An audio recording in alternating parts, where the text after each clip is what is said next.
Sufjan Stevens, all the lighted people EP. Oh,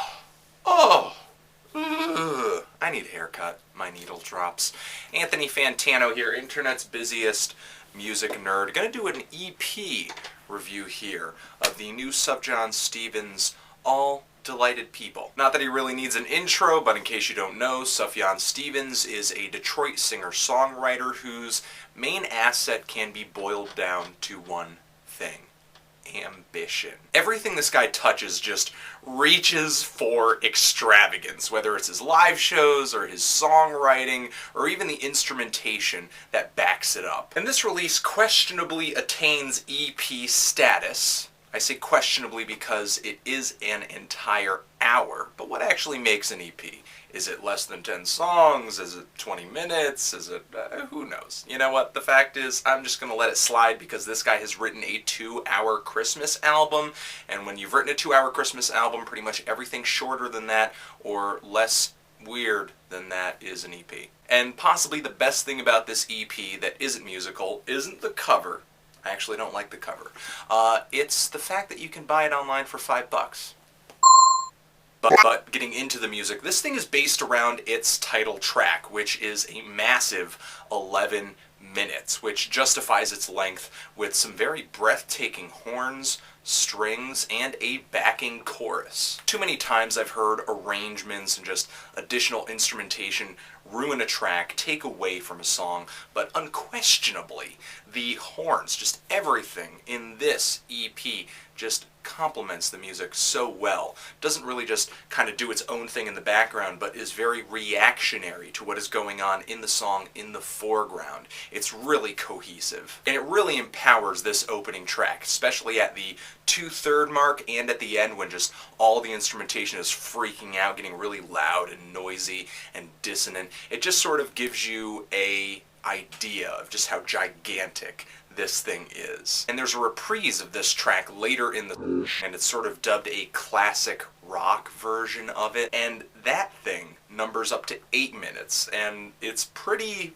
indulgent to expect people to want to hear an 8-minute version of an 11-minute song, but still, they rework this track, just labor over it to the point where it hardly resembles its original version outside of the chorus. This revisit to the track just has a mesmerizing Floydian groove and some really trippy-ass guitar soloing closing up shop. Going into some other tracks, the Bandcamp description of this EP actually cites a single Paul Simon track as kind of an influence, and I'm just delighted to death to hear Simon and Garfunkel getting at least a little bit of talk. Just don't know why they're not that popular with my generation, but that influence cited on the Bandcamp page is most definitely not a lie. The sound of Simon and Garfunkel in the harmonized vocals, the very skeletal, quiet delivery, and also the elegantly picked acoustic guitar shows up in the second track and the third track of this EP. But things get even quieter and creepier on the next track, The Owl and the Tanger, which is this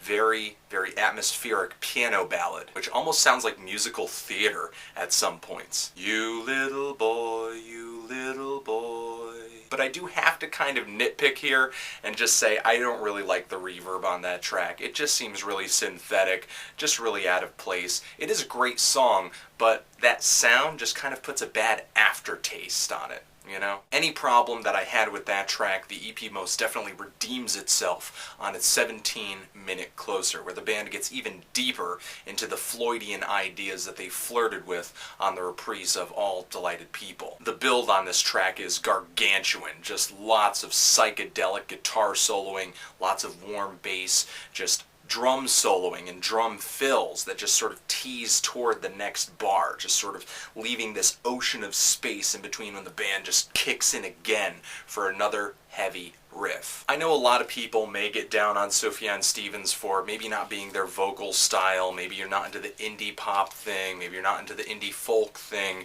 but still, listening to this, listening to the arrangements on this, listening to the detail in this music, you have to at least come away from this thing appreciating something, just a little bit of something. I'm feeling not a strong, Not a light, but a decent 8 here. Just to sprinkle down a little decent 8 on this thing. Of course, maybe, I feel like it could have been a little bit longer. Like, maybe there could have just been a little bit more versatility there, a little bit more adventure, but as is, this thing is still a powerhouse. Alright guys, this review is over. You're the best. Let me know what you think of this thing, if you love it, if you hate it, and why. And, yeah. Anthony Fantano, Sufjan Stevens, All Delighted People, EP, forever.